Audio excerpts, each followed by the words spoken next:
Hello, hello. Thank you so much for joining us. This is the last session that we've got for the month of Women's History Month. So we're coming from an attitude of gratitude real quick. Just wanted to say thank you for joining us, regardless if you're watching in the world, on Workplace, or on YouTube. My name is Jenn Van Burkleo. I'm the head of events and social media at eXp Realty. So before we get started, let's go ahead and transition to our panel for some introduction, shall we?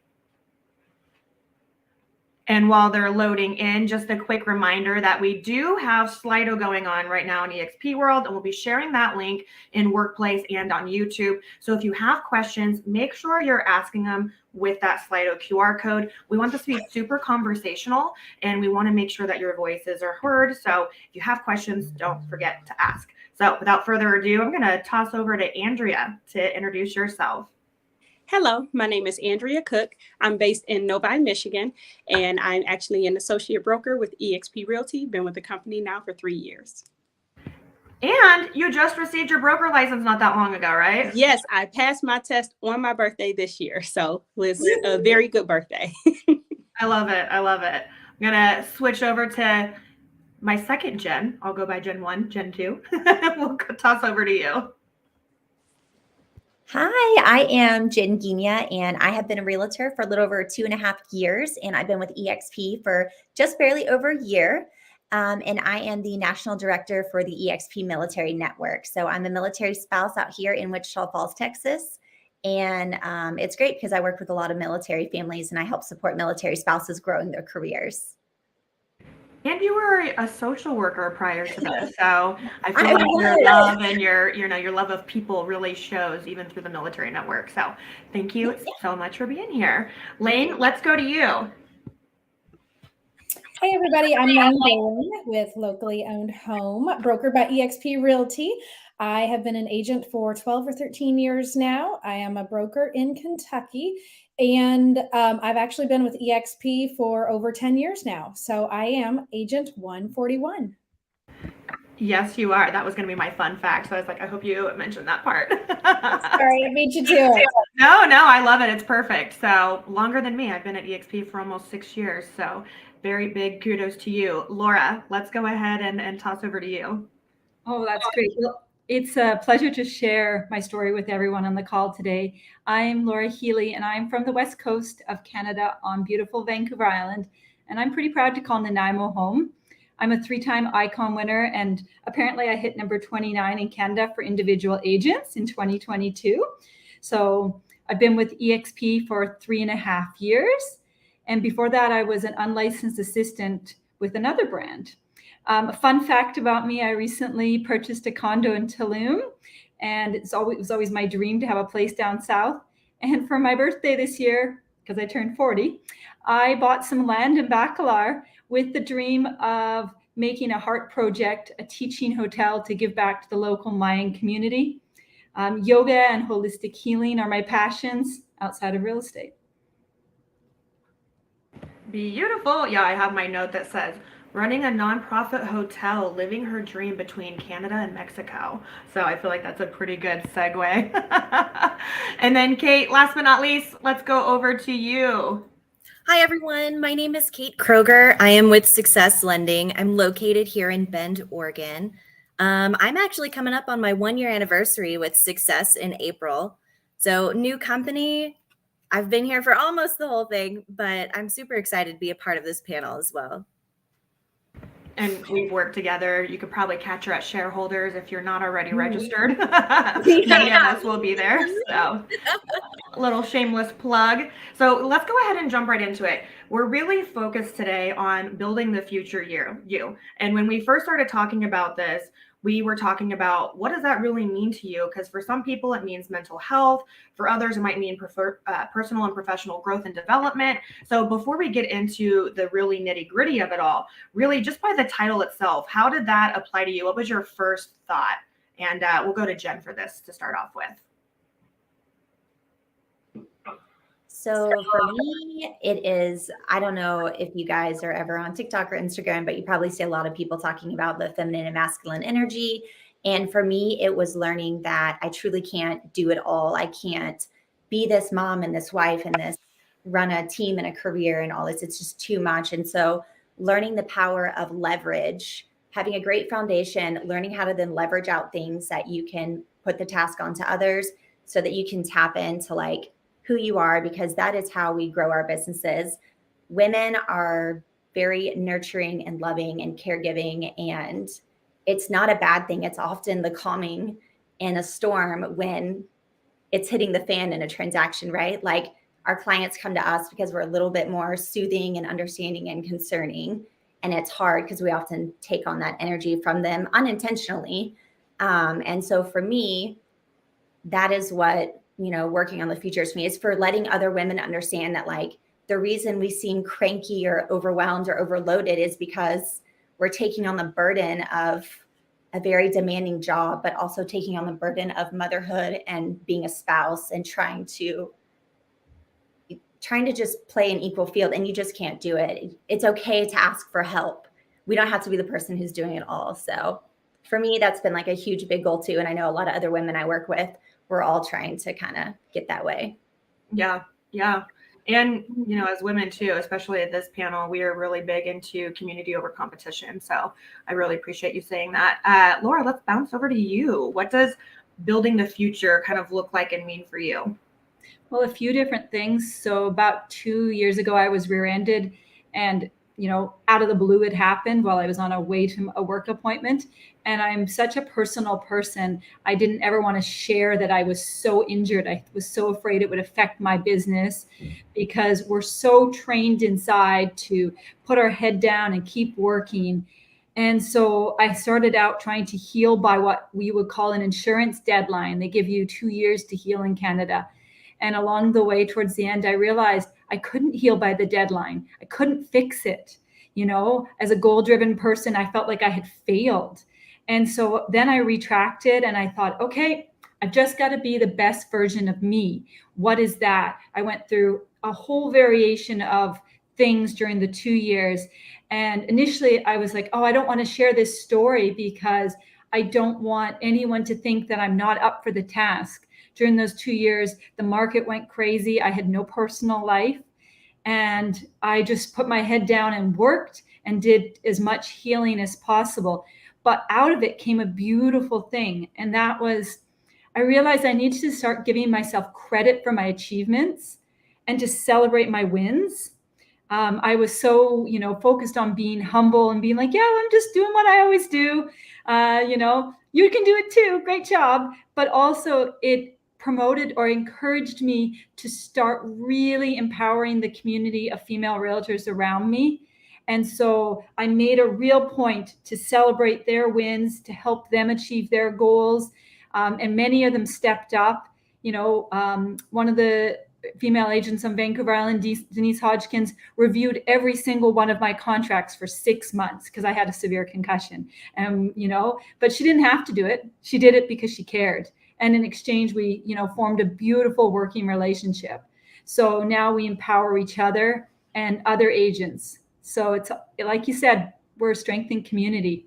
So it's really I was going to say, it actually speaks volumes, that somebody stepped in and for 6 months did that. That is a big testament to you and your personality and how you treat others. So I think, that's just speaks volumes. Lane, what about you? Hi. Yeah, just like Laura said, we've all been through ups and downs. And to her point, when she was injured, I remember when, I was having babies and pregnant, and I didn't really want to overshare what was going on in my personal life because I didn't want it to affect my professional side of things, right? But I think the building the future you really, for me, resonates with that. There's always going to be lots of things kind of coming at us. And really my word of the year is balance. So life will ebb and flow, careers will ebb and flow. And maybe it's that, the career is going gangbusters and amazing, but then personal is taking a back seat, or you're relying on friends and family to help pick up the kids or whatever it is. But the future you is really coming to a place of being more comfortable with where things are in that moment, right? And understanding and realizing that you can't have everything all at once, all of the time, but something can be amazing and something can take a back seat. And again, kind of as careers kind of go up, other things might need to take a back seat, and that's okay. That's really kind of what that future you looks like. And for everybody, the future thing, whether it's the career or maybe it's the personal family, maybe it's the nonprofit hotel, whatever it is, that's really the thing to focus on in the future, but also have the tools and have the understanding that everything else is okay just as it is at maybe a normal level all at once. I feel that hard to my core. My word of the year is harmony. So I think that imbalance goes a little hand in hand. So Kate, what about you? What does kind of building the future mean or look like for you? What stuck out to me about this topic and really made me excited to be on this panel is I had to take stock a couple of years ago. I was originating in the height of COVID, but I had just moved out of my home that I shared with my partner. We had ended our relationship. I'm in a tiny apartment paying more than a mortgage payment for a 1-bedroom. Nobody's leaving their homes. It's COVID. And I realized, I wasn't doing what I loved. And so I had to take stock of where I was at and where I wanted to be and look for those mentors and those people that were where I wanted to be. And then figure out what I could do and what I enjoyed and what I loved about my job and see what I could pivot. And I think that's what's so special too about EXP is there's so much space here for you to pivot and do something specific that makes you passionate, that you are excited to get up every morning and answer your phone or go run their errands or do the things that build your business. Like this is such a unique opportunity here with EXP, but also, building the future you, it's something that you're always working towards because the future you is always in the future. So once you get there, and that's what I did, I wanted to be an originator. I wanted to be at this level and I worked my butt off and I got there and was like, okay, what's next? Where can I go from here? So I think that, I speak for all of us when we're always building and we're always trying to grow and we're always looking for people in our village that'll help us get there. Yeah, it's definitely progress over perfection, right? Run a marathon, not a sprint over here. So Andrea, we'll wrap up that question with you. What does building the future look like for you? For me, when I saw the topic, I got excited. Building the future you for me is thinking about where am I right now? Where am I today? And what are my goals? Whether it's, 1 year, 5 years, 10 years. And am I doing today what will get me there? Or do I need to make some adjustments? Because sometimes I'm not on track. Do I need to make some adjustments in order for me to get to where I want to be? Like some of these ladies have said, we all have, peaks and valleys. We have ups and downs in our lives, and that's okay. But we have to know that, when the valleys come, just, ride it out, be okay with it, still continue to do what you need to do to get where you want to be. And when the peaks come, you take full advantage of it. You just got to ride the roller coaster. That's what you got to do. So we keep talking a lot about, or we did even in our kind of prep session, about reinventing ourselves. And one of the things that was brought up was, what's your why? And I think that some of us have already answered. It might be for future generations. It might be for your family, your daughters that are looking up to you. But is there another why or another purpose that has you looking at ways to reinvent yourself? Andrea, we'll start with you since you went last. Sure. Of course, first and foremost, my family is my why.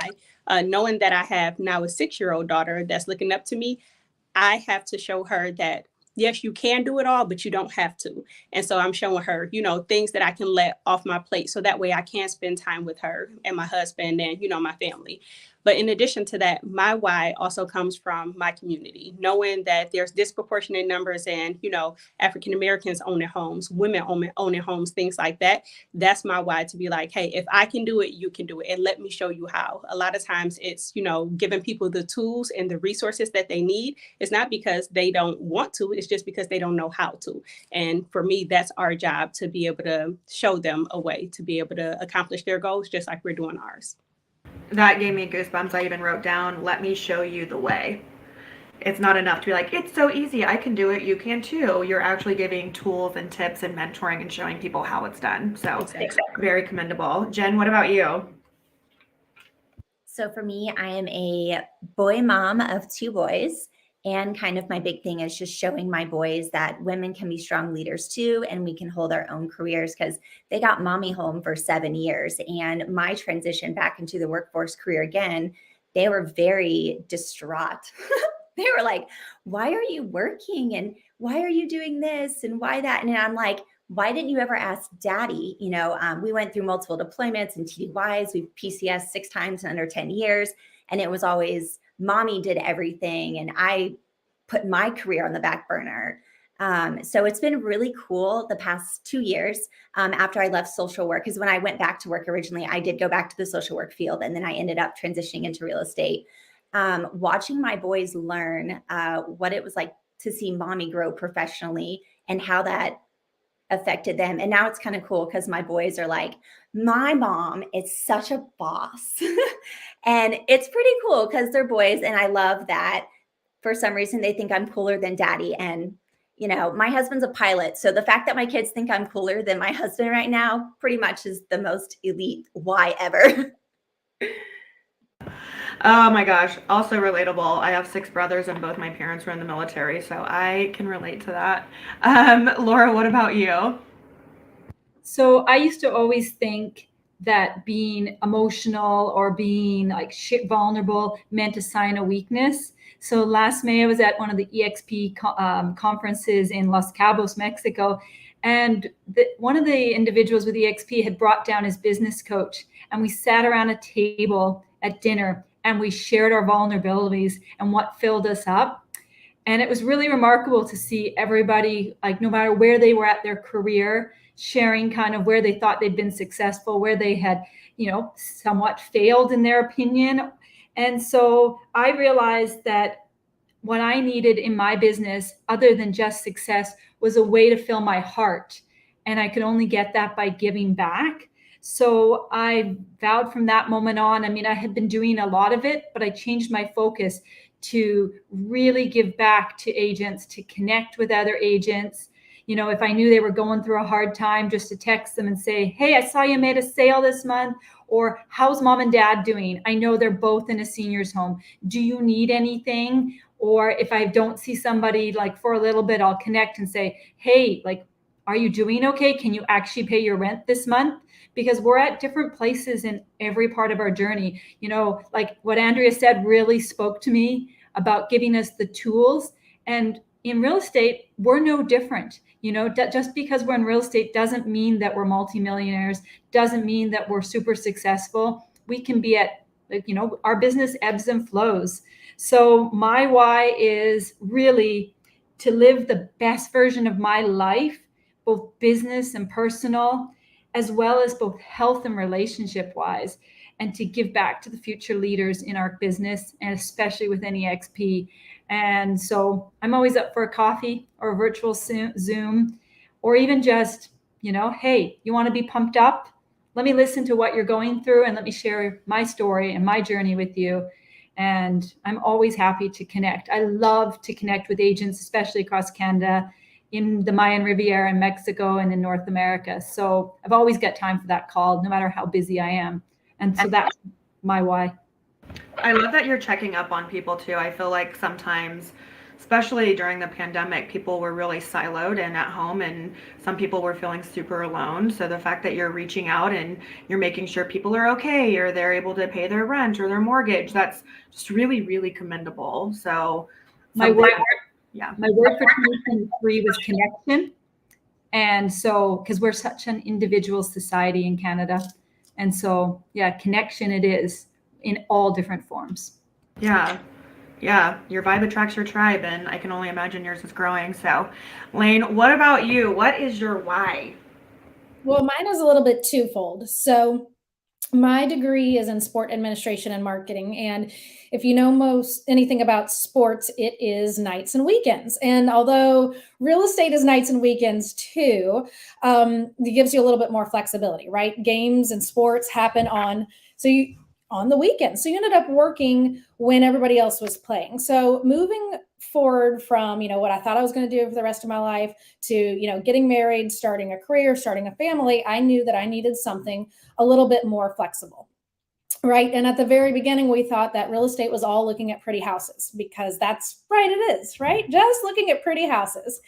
But then coming out of 2008, around the same time of the transition, seeing what I wanted to really do longer term, my parents were having a hard time selling my childhood home, and they kept telling me stories. They weren't getting any information from their realtor at the time, and I thought, well, geez, surely I can do a better job of that. So my why really comes back to twofold. One, it is a career focused around my family, but two, it is a service career for me. So my goal is always to help people.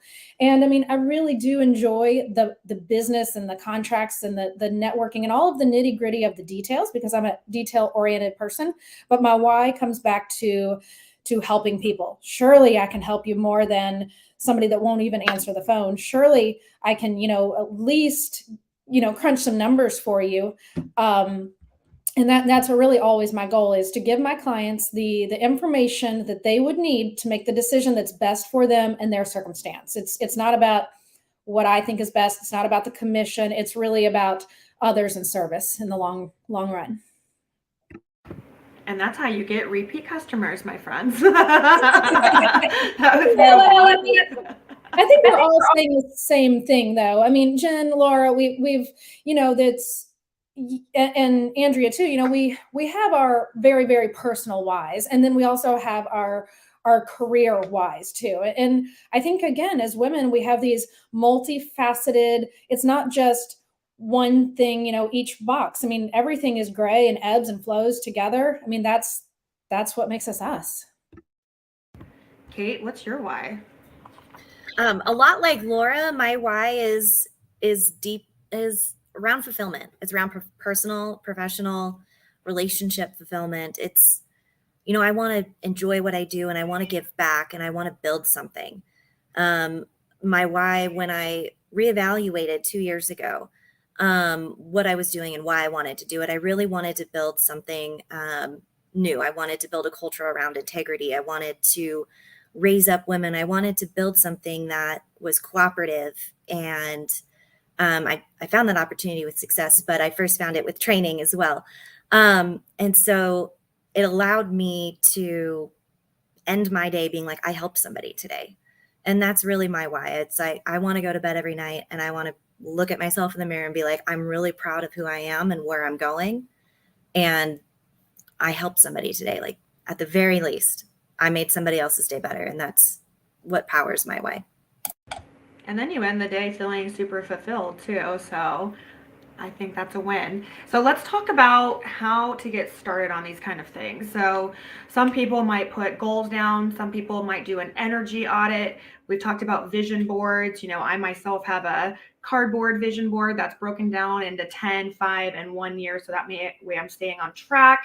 But I wanted to talk about that and the power of manifestation. When we're starting to get things, just getting the ball rolling, what is your first step? How do you kind of come and start at step one? What does that look like for you? I'm going to go back to Lane. I knew that was coming, because I am Can you hear me? Okay. So I actually don't do vision boards or write it down very well. I sort of bounce a lot of conversations off of other people. I think about it. I really internalize things. And then the manifestation part comes to saying it out loud. And I can use kind of investing for this. For a long time, I wanted to dabble in investing, and I would see other very strong women, doing this. And I kept feeling like I was on the outskirts, right? And so one day, and that's kind of the internalizing, figuring out where I am with things, where I want to be, right? And then I realized, light bulb, wait a minute. If all of these amazing women are doing it, there's just something that I'm missing. I can do this too. I just have to figure out what that is. And so then that's really when I started digging into the information, right? And really educating myself. And then I started saying it out loud, right?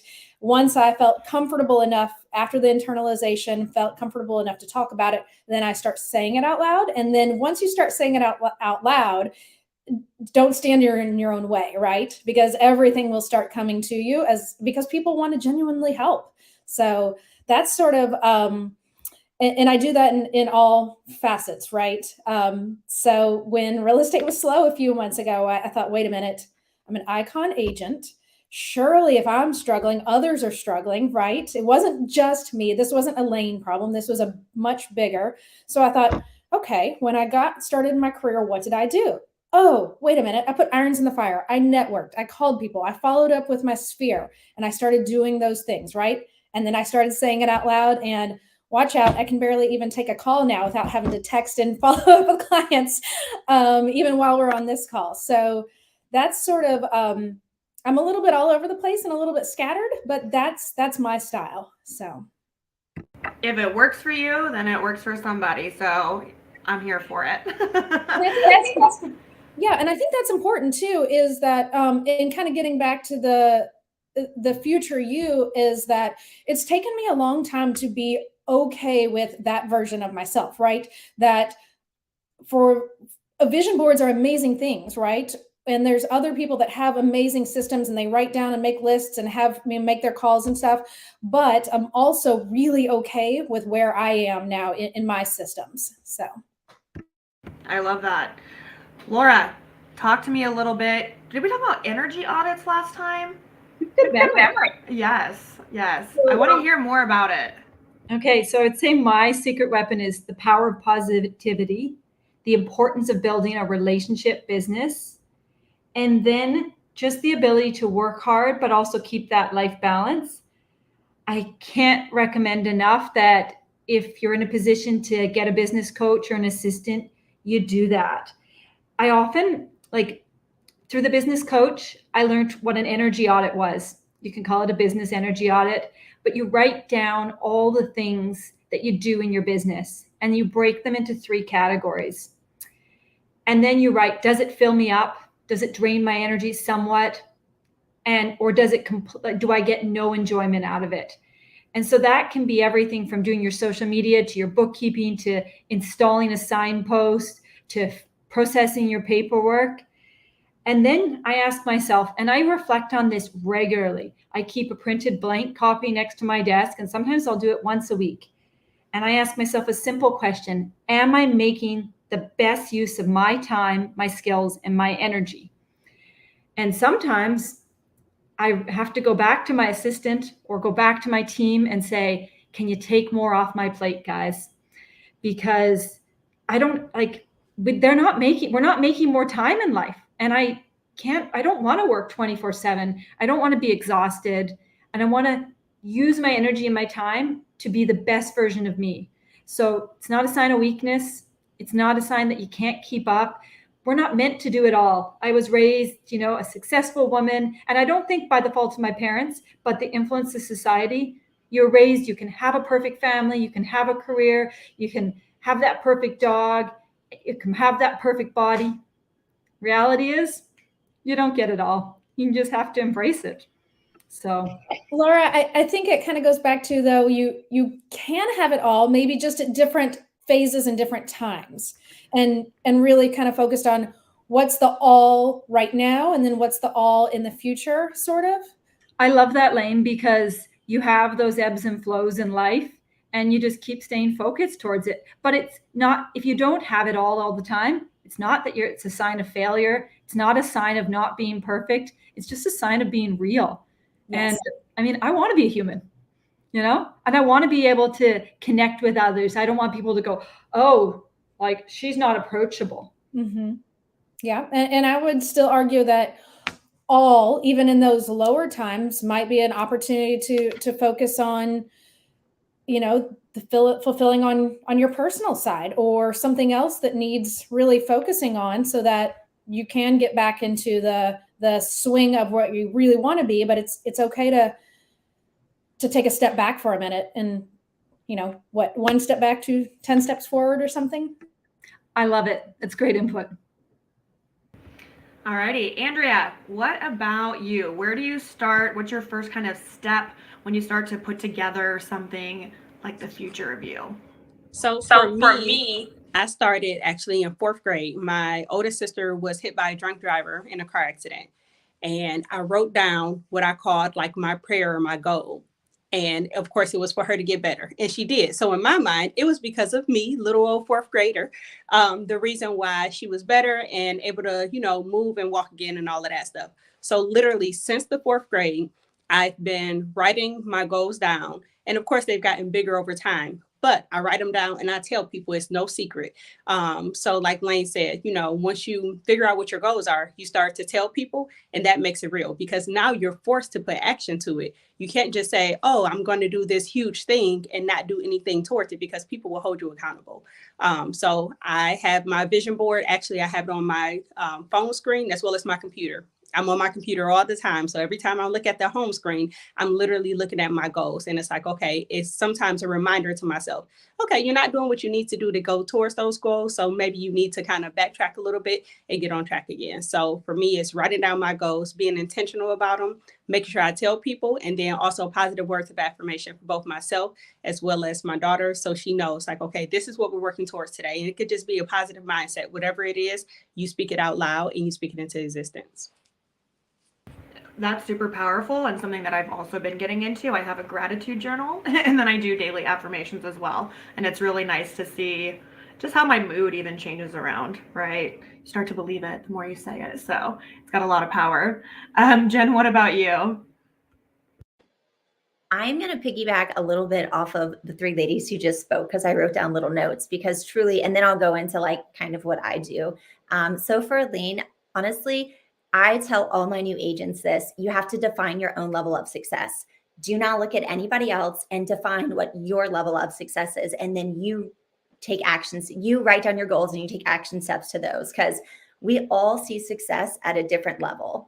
And so I loved that you had said that. And then also Laura, learning how to leverage. So figuring out, the thing that you do of like, hey, where's my energy going to? Do I like this? Is it burning me out?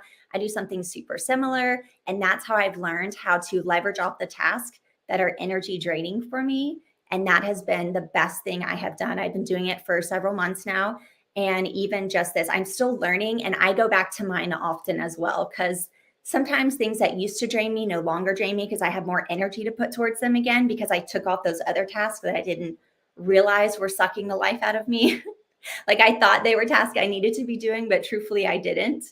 And then also Andrea, writing down goals.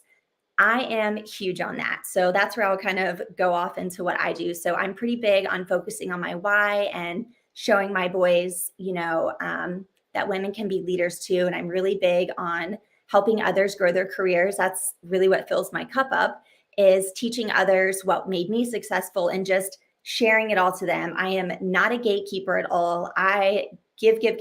Every detail I know that's ever helped me, I'm like, here it is. Take it with what you want and run with it. And hopefully, it's great for you too. And then I organize my goals because I am OCD.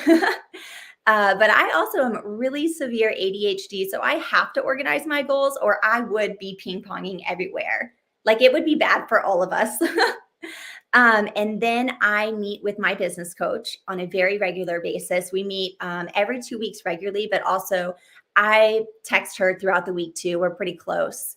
And she helps me point out things that sometimes I'm not seeing. So that's really important to me because it keeps me focused in on what my big goals for like the year goal, the 3-year mark, the 5-year mark. So it's good to have her professional input to kind of keep me on track for everything. And then I'm just constantly breaking down the daily tasks that I need to do to reach my goals. Because sometimes we have these big goals and it's like, how do I even obtain that? Well, you have to break it down into your daily habits. And then you need to go back and check it every 1 week, 2 weeks, a month, and have someone that's holding you accountable. Like Andrea said, she speaks it out loud. It's no secret. And that's exactly what you need to do. And that is definitely what I do. And that has really propelled my business a lot. I'm going to come back to that because I have another question, but I want to hear from Kate. So Kate, where do you typically get started on something like this? Like Jenn, I like to break down my goals. I like to break them into pieces. I like to make them specific and actionable, and then I speak them out loud and I talk to people about it. And I ask questions and I do research and I try to figure out, am I on the right track? Is this where I need to be going? And then I try to find experts and I read books and I listen to TED Talks and I lose myself a little bit in the hyperfixation ADHD research mode.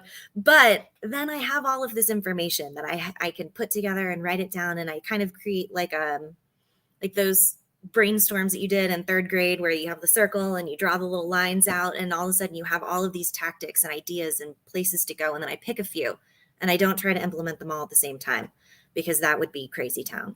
But I pick a few and I focus on it, and then I check in with myself as I'm going throughout the week. Am I doing the things that I told myself I'm going to do? And having an accountability partner, even someone, a lot of my accountability partners are outside the industry. They are other women who are in professional roles that I just know socially. And so there's not a lot of competition there, and we all have different perspectives because we're all doing different things. And so I speak out loud to my village all the time. We're always talking about where we want to go, how can we support each other, where's your mental health, how's professional health, how's your physical health, like how are you meeting all of the needs that you have, and then how is that propelling your goals forward? Interesting. So by a show of hands, how many of you have a business coach? Interesting. Okay. I've heard people mention it a couple times. I'm like, how many of you do and how many of you do not? My follow-up question really more for Laura and Jenn. So we're talking about things that are energy suckers and talking about delegating some of those off. What are some of those like day-to-day tasks that you've been able to delegate, and how has that really like improved your life and opened it for other opportunities?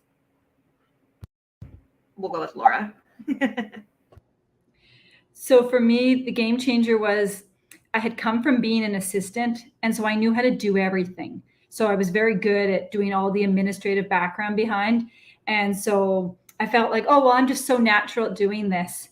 But when I was up at 7, 8, sometimes 10 o'clock at night processing my files, that was a real game changer. So by training someone, finding the time to train someone, that was a real game changer. And then to even just realize that maybe doing 10 things in your business really well and outsourcing the rest, that really it just kind of hit home. It's like, oh, okay, I don't have to be everything in my business. One of the business coaches in Vancouver, Canada, talks about how the restaurant owner doesn't serve take the order, serve the food, wash the dishes, and do the ordering. So why would the real estate agent do it? And so that to me, and also by being in that car accident and having my energy depleted because my body needed energy to heal, it kind of forced me to go, no different than when someone has a child, or no different than when someone has any type of health thing occur, or they're caring for an elderly parent. You just need to kind of conserve your energy. So really it was kind of looking at what are the best uses of my time, and can someone else do it, or can I trust someone else to do it? Yeah, absolutely. Jenn, what about you? So similar to Laura. And I actually, a little over a year ago when I first started to learn how do I delegate things, because I'm not the best at it, because that's actually a skill you have to learn. You have to learn how to delegate, because that is hard to let go of the control. I went through a couple of transaction coordinators. I was not good, bless their hearts. I was really nice to them. That's what we say in Texas, bless their hearts. And I'm not even from here, y'all. I'm from Florida. But I have learned that little saying. That was really hard for me. And now I transitioned to a different kind of aspect. And I actually am transitioning my assistant right now. I'm interviewing a couple folks tomorrow to become my new assistant, because she is a stay-at-home mama and she needs to focus more on that. And I loved that she felt comfortable enough to tell me, hey, this just isn't working. Nothing against you, but I just want to be home with my babies. I'm like, oh my God, thank you for letting me know. But when I first started learning to delegate, I actually learned that delegating things within my household first I hired someone to help me clean my house. that saved me 8 to 10 hours a week right there. That was huge. And I know it seems kind of silly, like, oh, you hired a maid, way to go. Like, but it is a huge time sucker, and it wasn't fulfilling me with joy, right? So you can even start with simple things like that. And then it was, well, I hate grocery shopping with a passion. Okay, well, now I get everything delivered. Hallelujah. That probably takes another 10 hours of my week off because I'm not thinking about what am I cooking? What am I doing? Third thing I did. So I obviously went very backwards into the business, right? Like I ended up doing personal before business, and that helped my business in order for me to delinquish my control to transaction coordinator and assistant and all that. Third thing I did was I hired a nutritionist and personal trainer because I was having big health concerns. And well, I can't be anybody if I'm not healthy. So someone just tells me what to eat and what to do for my workouts. I only work out 3 days a week, and I am getting healthier and stronger, and there's no thought to it. I just do it, and it makes a world of difference. And then now, obviously, I delegate my work stuff as well, the things that don't bring me joy, like, paperwork. Oh, I mean, I can relate on the grocery shopping. I'm an Instacarter for life, or an Uber Eats, whatever. So it's too funny. Andrea, do you have anything that you like to delegate out, or that you would like to kind of put on somebody else to handle, so it's one less thing for you to have to worry about? So I didn't used to delegate cleaning before. I actually had surgery back in December, and I physically couldn't. So that was my first time having somebody come and like do a good deep clean in my house. And now I'm like, I'm never going back to that life before. So I definitely do that. Groceries I've been doing for a few years now. But honestly, like I try to think about, okay, what do I need right now? And do I have to do it, or can I have someone else do it? And if the answer is I can have someone else do it, then I'll delegate it out in a second, just to make my life easier. They feel like they have control. They're excited because they get to have more responsibility. So anything that I can and I'm willing to delegate out, I do. Love it. Kate, I saw you doing the thumbs up too with the grocery shopping. Is there anything else that you delegate out? Well, grocery shopping. I place my order online while I'm sitting on the couch, 10 o'clock at night, winding down my day, pick out my groceries, what I want to eat for the week. And then the next day well, actually my partner doesn't, I don't, but he goes to pick them up during the pickup window, brings them home. But one thing I actually was funny. We talk a little bit about the things that we don't like doing, and delegating those. And I used to be someone who was delegated to. And one of those things was all of those leads that you pick up at open houses and all of the calls, those first calls, the cold calls.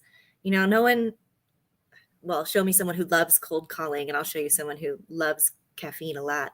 But I used to be the person who got delegated the cold call. I took the cold calls from my agent partners because that was a thing that they didn't want to deal with. And as the lender, like I did that. And so you don't always have to pay for help. You don't always have to pay to delegate. Like you can look in your community, in your village, in your connections, in your sphere, and see if maybe somebody can pick something up for you. Like even picking up kids from soccer practice or something, there's another parent who might be living in your neighborhood who could help you with that. And you rotate, and that's part of having like your community. But yeah, delegating, it doesn't always have to be expensive, although I am very grateful for my house cleaner. She saves my life. And the other day I was like almost in tears over the dishes, and she was like, don't worry about it. I got this. Just go back to work. I will take care of the dishes. And that kind of thing, it just gives you life. It gives you a little more energy, and you're like, I can shed that and move on and go back to something that's a lot more important than the pile of dishes in the sink. Also, if you're like me, if it's super messy, then it's really hard for me to concentrate and work on things, because that's literally all I can think about is I need to do the dishes. So kudos for you getting the help that you need for that. Lane, this question, I'm going to start with you, this next one, because during one of the earlier questions, you specifically mentioned different challenges and kind of the peaks and valleys. So I really, really want to know, how are you building resilience and maintaining the motivation when different challenges are coming back, or how are you pouring into those who need you during those kind of times? Yeah. So the truth is that I'm not always resilient. I'm human, right? And in real estate, we can really, really, really get burned out. And I was for a while. So in those times, I think we tend to get off course a little bit, right? We start to like think, what else could we do? Maybe I'll do this or maybe I'll do that. But that's actually one of the things that I absolutely love about EXP is that anytime I'm ready to take a step forward or shift my career, EXP has always been like 10 steps ahead of me, right? So, and even now we are already getting emails like, hey, agents, you get first dibs at, our jobs, right? And so to kind of go back, the truth is that I give myself permission to be okay with where I am, right? I love real estate, but sometimes I don't love doing real estate and taking the calls and being every single person's go-to every single day, and the kids and the husband and the dinner and the house cleaning, right? It's just too much sometimes. So I really do give myself permission to take a step back from real estate every once in a while. And I actually love summers for that reason. And I give myself permission to be slower in the summer. And it happens to be in our markets that is kind of a natural fit anyways. In July, Indiana goes back to school. In August, Kentucky goes back to school. So that is a natural ebb and flow within our market. But I've also taken advantage of that. And I put real estate, not necessarily on the back burner, but I don't have to put so many irons in the fire moving forward in certain times. And Jenn, kind of like you said with your transaction coordinator, I love that she called you and said, hey, I want to focus on different things. And to me, that is her still saying, I'm going to be 100%, but just in a different capacity. So I don't know if that totally answers the question, but I really yeah. I was gonna say, I think it definitely helps, especially when we talk about being more graceful with ourselves. I think a lot of times the standards that we hold, we have a certain expectation of us, even if others don't, we still think that's the expectation. So when we're able to take a step back and, give ourselves a little, empathy and space, then we do what we need to. So Laura, oh yeah, go ahead. I was going to say also, I really don't dwell on the negativity outside of venting to my husband too much either, though. So if I am a little bit slower and real estate isn't going great, and I run into somebody out in the grocery, how's real estate? I'm like, staying busy, doing great, because I don't want to burn a bridge in that, other things come back. So I really kind of stay positive as well.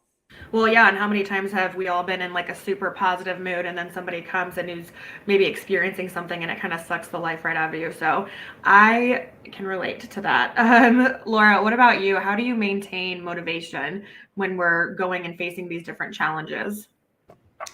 So I like a lot what Lane said in the beginning, was just to be understanding that the market changes, and that if you're quiet, it doesn't have anything to do with your success. Stay focused, go back to doing the basics. And then like Jenn said about her assistant, I give my assistant permission to not take a task if it's not within her comfort level. I said to her, hey, would you do this activity?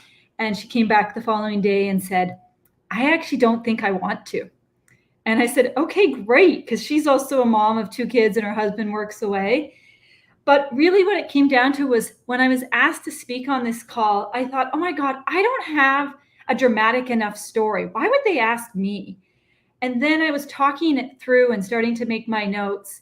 And one of my business partners said, actually, I think you do have a dramatic enough story. Look at how much harder you had to work than your male counterparts to get to where you're at today. And I said, oh, no, it's all about equality. And he said, actually, look, you need to share that you had to work a lot harder to get to where you're at today in your career, and how many hurdles you had to jump compared to X, Y, Z. And it's nothing against them. Most of them are absolutely fabulous in my marketplace. But what it also came down to was that I'm emotional, and I tried my darndest to not be sensitive or show vulnerability. And I take things very personal. So what I struggle most with is that I'll feel like I'm failing them if I don't sell their home or I don't get the results that they're looking for me to get. So last fall was particularly hard when my listings didn't sell for a few months. I thought, oh my God, my client's going to fail or fire me. I haven't sold their home. Sure enough, all those homes I had listed have now sold in the spring market. But what it came down to, it, like Lane said, was use your systems, do what you do really well, and you're doing better than other people in your industry, because our bar as high performers, our bar as amazing women is pretty darn high. We set it super high, and we can't control the market. So I might be rambling a bit, but my other thing that gets in my head was this fear of financial failure.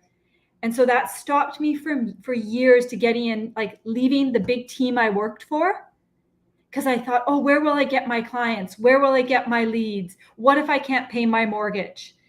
And at one point I thought, I've built the businesses for so many agents. I worked for a male-run team, and they rarely gave me the public acknowledgement of what I did well, whether that was in the newspaper or on social media. They appreciated me, don't get me wrong, but my dad pointed it out one time. And so when it was time to launch my career on my own in real estate, my dad's my biggest cheerleader. And he said, I've got your back. I've got money now, honey. And I love that phrase, bank of dad. And he says, go launch your career. If you can guess how much I needed to launch my career, it was minute, because my tribe, my friends, my past clients, my sphere of influence all stood up in the first 90 days. I had clients wait to sell their home. I had clients wait to buy. It was so beautiful.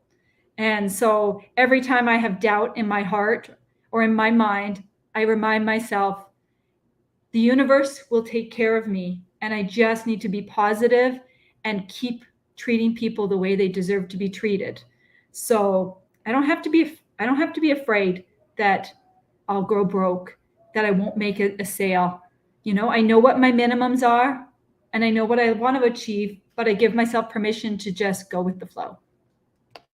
Well, I'm back to the power of manifestation and the affirmations. I'm like, you are a money magnet. Money comes to you. You know, like I'm just thinking of that for you. But I did want to make a point, because you mentioned, I don't know if my story is dramatic enough. We kind of talked about this a little bit too, like having, I don't remember the word, but imposter syndrome. That's what it is. And we mentioned, hey, if even there's just like one person in the audience who relates to you, that's what matters, because you being authentic is a superpower, right? And somebody, regardless of how big or small your challenges may have been, somebody's going to relate to you. And I can almost guarantee after this session is over, you guys are all going to get reached out to on Workplace, and people are going to say thank you, because, you know, you're speaking to somebody's soul right now, is kind of how I take it. So one, thank you for sharing that. And I am going to actually skip to our last and final question, because we've got about 5 minutes left. Andrea, I'm going to start with you on this one. How can we as women, or how do you create a culture that supports and encourages other women to take those risks and pursue those passions? How do you create that kind of environment? So I create the environment by being available. I quit a full-time job that I made great money at, had a company car, and everybody thought I was crazy for doing it. But I was like, you know what? I have to believe in myself. If nobody else does, I will. And I show other women, and I tell them all the time, like, you know, if I can do it, you can do it. I'm nobody special. I just believe in myself. And if you can just believe in yourself and know that you are walking in your purpose, then you'll be successful at whatever it is. So I'm always an open book to everybody that reaches out. I don't care who it is, what industry you're in. I think we can always work together. I believe in collaboration 100%. So we can all collaborate, work together, and we can all be successful. Even if we are in the same industry, I don't look at other realtors as competition, because there's enough clients out there for all of us. I couldn't agree more. Jen, what about you? I am like 100% with Andrea right there. I am all about like the power of collaboration over competition. And I think anyone who's ever worked with me before or knows me or anything, I am a huge like cheerleader for everyone. I truly do not look at others as this like huge competition. I truly believe there's enough clients for all of us. And at the end of the day, I also don't want every client. I don't want 20 transactions a month. That screams chaos for me and stress, and I don't want that. I really encourage, my girls who have joined me, and I do have some dudes on my team too. But I'm just like, pick your niche. We're gonna, really, focus in on that niche, and we're gonna grow you. Like, this is how you grow your niche, and this is how you create that business structure so that every day you're going to do some very simple daily tasks that continue to snowball your business. Kind of like Laura was saying, like, she doesn't have the fear of, running out of money or clients. She feels the universe will take care of her. Like, it is true. If you do very small daily habits and your niche and the power of positivity and all of that, it is true. It does come back to you tenforce. I mean, it just really does. So thank you so much, Kate. As one of the first women over on the success lending side, how are you creating and cultivating that kind of environment, especially as you guys are growing? Yeah, I mean, Andrea and Jenn said, collaboration, sharing. I mean, we don't want to hoard any of our strategies and our ideas because we're all in different markets. We all have different specialties. There's enough clients for everyone. There's enough relationships for everyone. And so, what we're actually doing over on the success side is we host hour-long trainings that are brainstorms, masterminds. They go over social media, different kinds of tactics, with LinkedIn strategies, different kinds of call tactics. I mean, we want to give our team and everyone involved with us as many tools as possible because you can't use every tool. So you got to pick your tools and then share it. And so that's really what we're doing internally as a company is we share all the time. We're constantly exchanging ideas. And that's how we grow ourselves, and that's how we grow each other as well. I was gonna say, Elaine, you wanna chime in there? Yeah, sorry, I thought it was on mute. Well, I do want to just kind of give kudos to EXP, I guess World Holdings, EXP Realty, Success Lending, all of the companies, because I mean, Jenn, you've been with EXP for a long time too, but it's never been just a guy's world here. It's actually always been very, very cohesive. I mean, from day one, like I said, I am agent 141. I used to be able to call Glenn on the telephone and bounce ideas and talk. And it's always, always, always been about information sharing. It's always been very inclusive all the way around. And even just all the way down to this panel and celebrating every single person's wins. I mean, that's huge as a company. So I did want to make sure to kind of give credit where credit is due as a company too. Yeah, I can speak to that too. My entire team on the social and on the event side are both women. So super important. Laura, you want to wrap us up and take us home with that question? Absolutely. I love all the input that everyone has said in this whole conversation. It really just speaks so true to why I love being with EXP. There's lots of other great brokerages, but EXP really, I feel like I'm an equal. And so I came from a real estate team, as I said before, that held everything so tight. They saw everybody else as competition. So from day one, I vowed in my solo career, I would lead by example. And what was really important for me was that I would remain humble.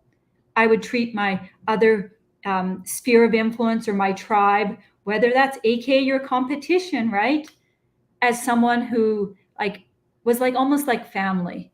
So what was important to me was to say, you know what, I've learned this really great thing. Can I share it with you? And exchange, they reciprocate. So it's not just about, keeping your tricks and tips all super close, but it's about giving back to our community And I love the fact that as icon agents or non-icon agents, you have the opportunity with EXP to share your story, to share your knowledge through coaching, through like the icon conversations, you name it. It's pretty incredible to be part of such an agent-eccentric company. And I can't imagine being part of a better brokerage. You ladies have been fantastic. I've been taking lots of Post-it notes because I didn't know where my notebook was. But to kind of take us home, what I've gathered from this whole conversation is really building the future you is a process, right? It requires patience, persistence. We talked about being resilient. So the only advice I can leave us all on is just make sure that you're being focused on your goals. You're being kind to yourself. We also talked about that a little bit, and just enjoying the journey overall. So I want to thank my panelists of ladies for spending time with us. They can all be reached out on Workplace and I'm sure on social media as well. And if you guys have any questions, you can find us in the Power Girls Workplace group. Thank you. Thanks, Jenn. Thanks, everyone. Thanks for having us. Absolutely.